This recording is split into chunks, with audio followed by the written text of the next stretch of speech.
ॐ माहूताजक्षत्सामिधेन्द्रमीडस्पदे नाभा पृथिव्या अधि देवो बर्हमन्सामिधियाता ओ ज्येष्ठश्चारेखाणि साहां वेत्तवाज्यस्याहो तर्जाजा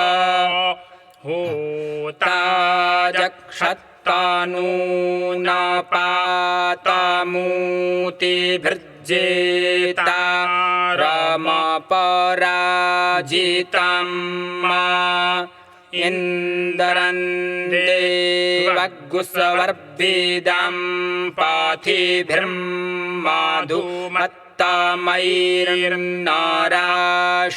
पाथिभिर्माधुमत्तमैर्नाराशगुंसेन तेजसा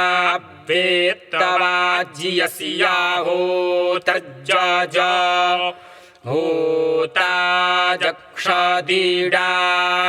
होताजक्षदीडाभिरिन्द्रमी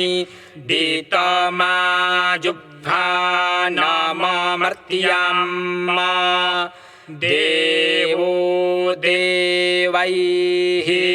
सवीर्जो वज्रहस्तः पुरन्दरो वेत्तवाज्यस्याहो तर्जाजा होताजक्षद्वारेहि खीन्दरन्निखद्वारं ब्रेखाभन्नर्जापसम्मा वासुभिरुद्धरैरादित्यैः सायुग्भिर्वारेहिरा सा दद्वेत्तवाज्यस्याहो तर्जाजा होताजक्षदोजो नभ्भिर्जग्गुंसाहोद्वार इन्द्रमावर्धयन्ना सुप्रायणा अस्मिन् यज्ञे विशरायन्ता मृतावृधोद्वार इन्द्रायमि ढूखे वियन्तवाज्यस्याहो तर्जाजा होताजक्षदुःखे इन्दरस्याधे नुसुदुःखे मातरामहि सवातरौ न तेजसा वत्समिन्द्रमवर्धतां वीतामाज्यस्याहो तर्जाजा होताजक्षद्दैव्या होताराभिखजा सखाया हविखेन्द्रं भिखज्यताः कविदेवौ पराचेतसा विन्द्राय धत्ता इन्द्रियं वीतामाज्यस्याहो तर्जाजा होताजक्षत्तिसरो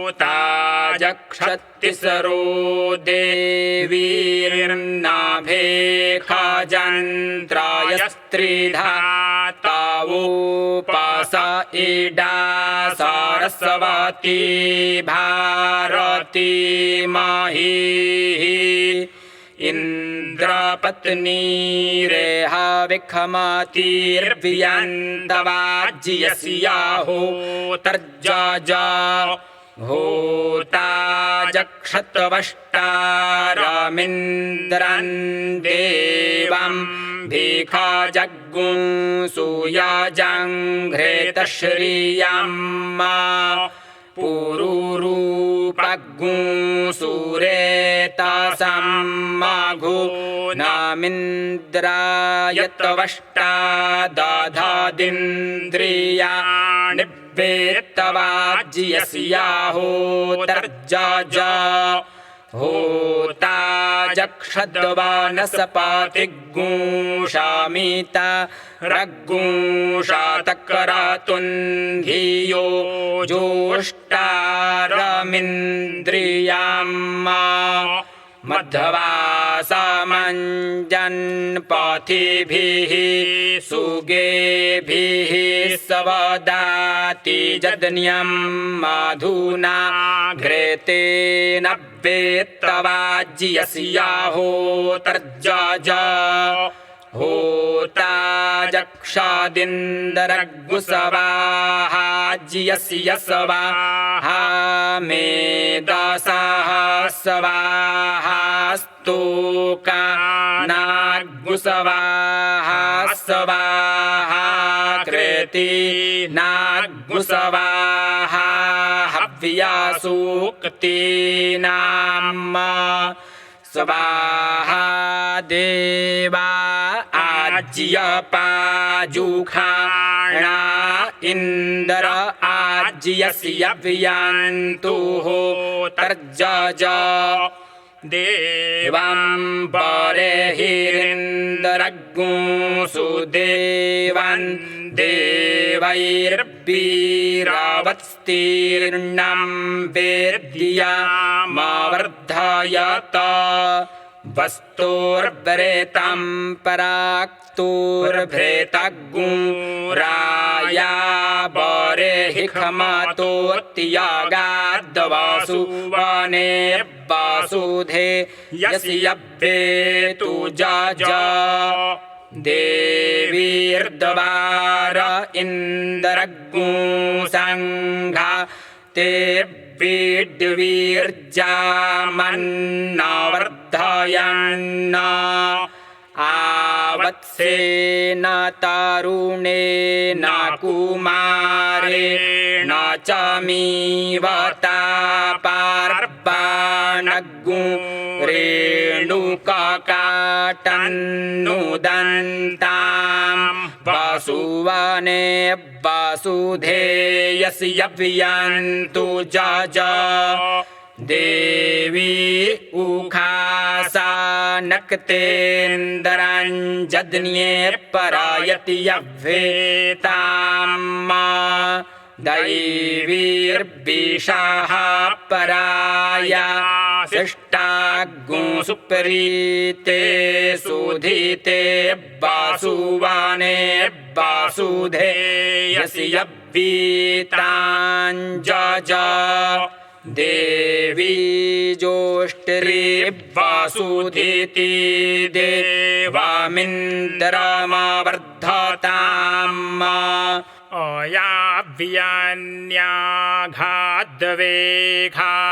अयाव्यान्याघाद्वेघागुंस्यान्या वक्षद्वसुवार्जाणि जजमानाय शिक्षिते वसुवने वसुधेयस्य वीताञ्जज देवी ऊर्जाहुति दुघे सुदुघे पायासेन्द्रमवर्धताम् ईखामूर्जमन्या वक्षत्सग्धिग्गुंसपीतिमन्या नवे न पूर्वन्दयमाने पुराणे नवमधातामूर्जमूर्जाहुति ऊर्जयमाने वासुवार्जाणि जजमानाय शिक्षिते वासुवने वासुधेयस्य वीताञ्जज देवादैव्याहुतारा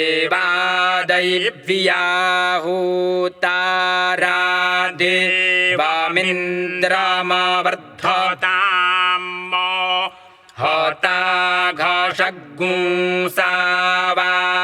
हताघषग्गुंसावाभार्ष्टां वसुवार्जाणि जजमानाय शिक्षितौ वसुवने वसुधेयस्य वीताञ्जज देवीस्तिसरस्तिसरो देवीः पातिमिन्द्रमवर्धयन्ना अस्पृक्षद्भारती दिवग्गुं रुद्रैर्जज्ञग्गुं सारस्वतीडा वासुमती गृहान्वासुवने वासुधेयसि यव्यन्तु जाजा देवा इन्द्रो नाराशग्गुंसस्त्रीवारुथस्त्रीबन्धुरो देवामिन्द्रमवर्धयत शाते नाशीति पृष्ठा नामाहितः सहस्रे न परावर्ताते मित्रा वारुणे दस्याहोत्तरामारे हातु बृहस्पतिस्तोत्तरामश्विनाध्वर्जावं वासुवने वासुधेयसि यव्येतु जाजा देवो देवैर्वानस्पतिरे हिरण्यापर्णो मधुशाखाः सुपिप्पालो देवामिन्द्रमवर्धयत दिवामग्रेणास्पृक्षदान्तरिक्षं पृथिवीमादृग्गो हिद्वासुवने वासुधेयसि यव्येतु जाजा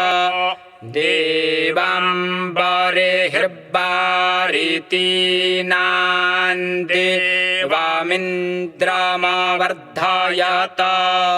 स्वासस्थामिन्द्रेण सन्नमन्या बरेहि गुह्यभ्याभूद्वासुवने वासुधेयसि यव्येतु जाजा देवो अग्निः स्विष्टाकृद्देवामिन्द्रमवर्धयत स्विष्टां कुर्वन् स्विष्टाकृत्स्विष्टामद्याकारो तु नो वासुवने वासुधेयसि यव्येतु जाजा अग्निमद्याहोतारमवृणीतायन् जाजमानः पचन् पक्तिः पचन् पुरोडाशं बध्नन्निन्द्रायच्छागम् सुपस्था अद्य देवो वानस्पतिराभावदिन्द्रायच्छागेन आघत्तं मे दस्ताः परातिपचताग्राभिदाविवृधत् पुरोडाशेन तवा मद्य अरेखे तवा मद्य अरेख आरेखेय अरेखीडान्नपादवृणीतायन् जाजमानो बाहुभ्य आसाङ्गतेभ्य एखा मे देवे खुब्बासुब्बार्जायक्ष्यत इति ता जा देवा देवदानान्यदुस्तान्यसमा आचशास्वा चागुरसवेखितश्च होतारासि भद्रवाच्याय परेखितो मानुखाः सूक्तवाकाय सूक्ता ब्रूहि होता जक्षत्समिधानं महद्यशाः सुसामिद्धं वरेण्यमग्निमिन्द्रं वायोधासं गायत्रीं छन्द इन्द्रियन्त्र्यविङ्गां वायो दधद्वेत्तवाज्यस्याहोतर्जाजा होताजक्षत्तनूनापातामुद्भिदञ्जं गर्भमादितृर्दधेषु चिमिन्द्रं वायो धासम्मा उष्णीहञ्छन्द इन्द्रियन् द्वितीयवा हङ्गां वायो दधद्वेत्तवाज्यस्याहोतर्जाजा होताजक्षदीडेन्यामि दीतं वृत्रहन्तमामीडा भीरिड्यगुंसहाः सोमामिन्द्रं वायो धासम्मा अनुष्टुभञ्छन्द इन्द्रियं पञ्चाविङ्गां वायो दधद्वेत्तवाज्यस्याहोतर्जाजा होताजक्षत्सु बर्हिखं पूखण्डवन्तममर्त्यगुंसीदन्तं बर्हि क्षिप्रिये मृतेन्द्रं वायो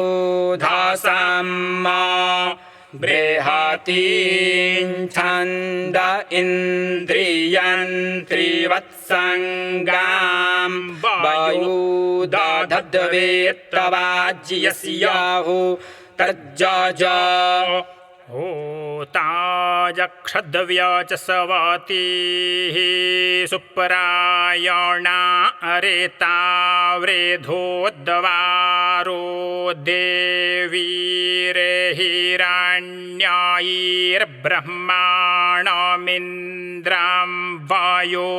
धासम्मा पङ्क्तिं छन्द इहेन्द्रियन् तुर्जावा हङ्गां वायो दधद्व्यन्तवाज्यस्याहोतर्जाजा होताजक्षत्सु पेशसा सुशिल्पे बृहति उभे नक्तो खासा न तरिषाते विश्वमिन्द्रं वायो धासम्मा त्रिष्टुभञ्छन्द इहेन्द्रियं पष्ठवाहङ्गां वायो दधद्वीतामाज्यस्याहोतर्जाजा होताजक्षत्प्रचेतसा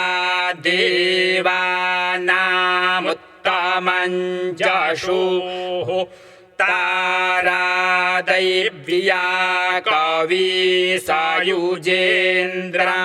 वायो धासम्मा जगतीञ्छन्द इन्द्रियमानड्वा हङ्गां वायो दधद्वीतामाज्यस्याहोतर्जाजा होताजक्षत्पेशसवातीस्तिसरो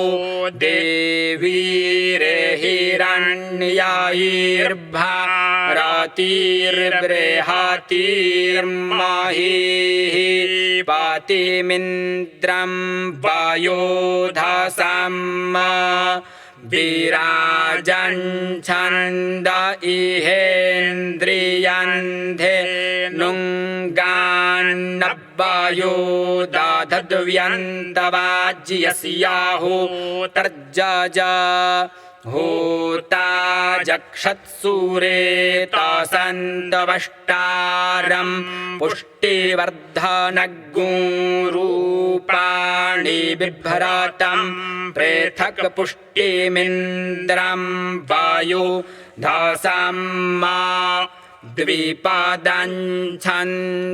इन्द्रियमुक्षाणङ्गान्नवायो दधद्वेत्तवाज्यस्याहोतर्जाजा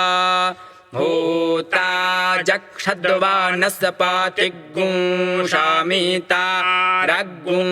शातकरातुग्गुं हिरण्यापर्णामुक्थिनग्गुं रशनां बिभ्रतं वाशिं भागमिन्द्रं वायुधासं काकुभं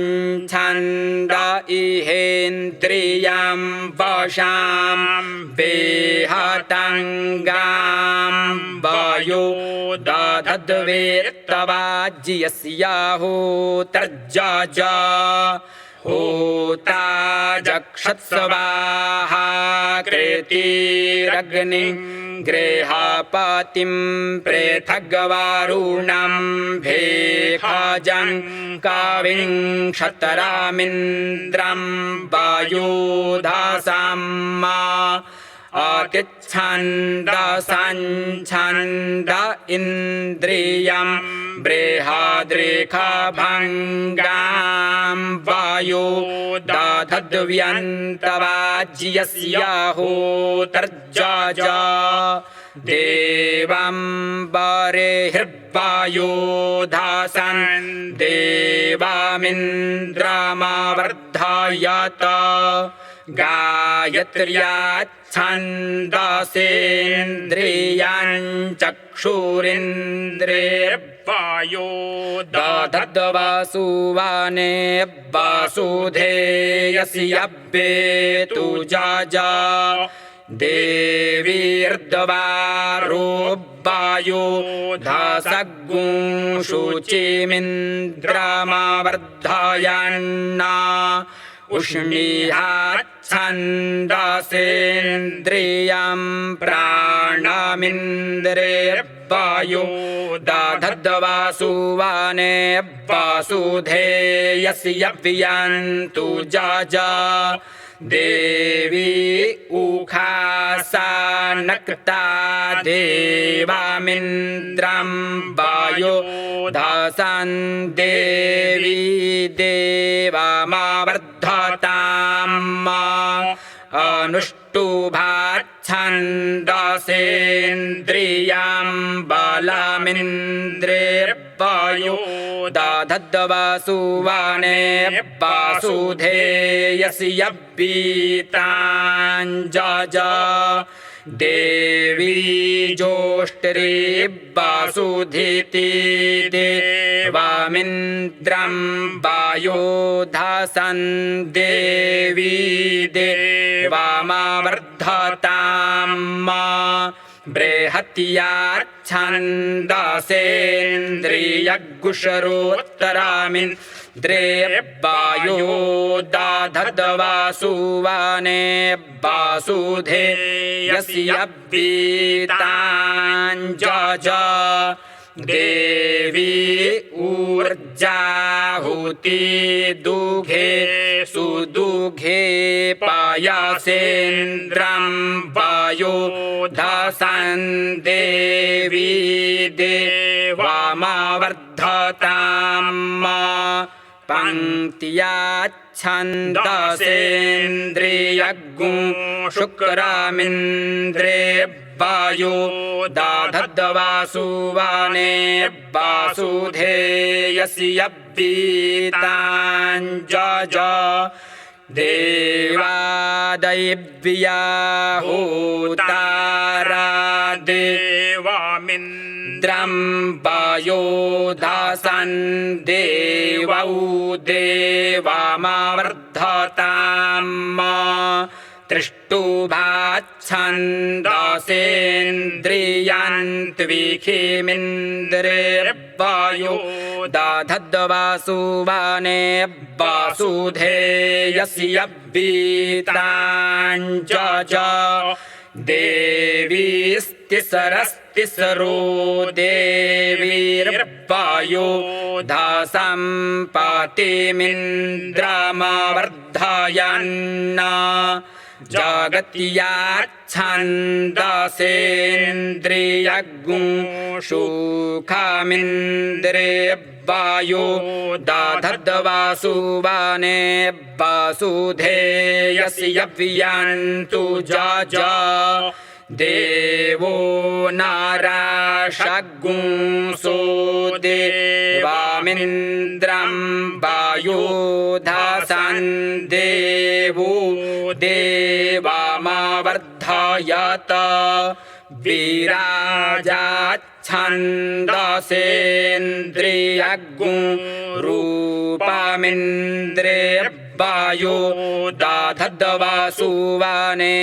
वासुधेयसि यव्येतु जा देवो वनस्पतिर्देवामिन्द्रं वायो धासन देवो देवामावर्धयत द्विपदाच्छन्दसेन्द्रियं भागमिन्द्रियवायो दधद्वासुवाने वासुधेयसि यव्येतु जा देवं बर्हिर्वारितीनां देवामिन्द्रं वायो धासन देवं देवामावर्धयत काकुभाच्छन्दसेन्द्रियं जषा इन्द्रियवायो दधद्वासुवाने वासुधेयसि यव्येतु जा देवो अग्निः स्विष्टाकृद्धे वामिन्द्रं वायो धासन देवो देवामावर्धयत अतिच्छन्दसाच्छन्दसेन्द्रियं क्षत्रमिन्द्रियवायो दधद्वासुवाने वासुधेयसि यव्येतु जा अग्निमद्याहोतारमवृणीता यञ्जमानाः पचन् पक्तिः पचन् पुरोडाशं बध्नन्निन्द्राय वायो धासेच्छागम् सुपस्था अद्य देवो वनस्पतिराभावादिन्द्राय वायो धासेच्छागेन आघत्तं मेदस्तः प्रतिपचताग्राभिदावीवृधत् पुरोडाशेन त्वामद्य अरेखे त्वामद्य अरेख आरेखे अरेखि नान्नपादवृणीता यञ्जमानो बाहुभ्य आसङ्गतेभ्य एकमे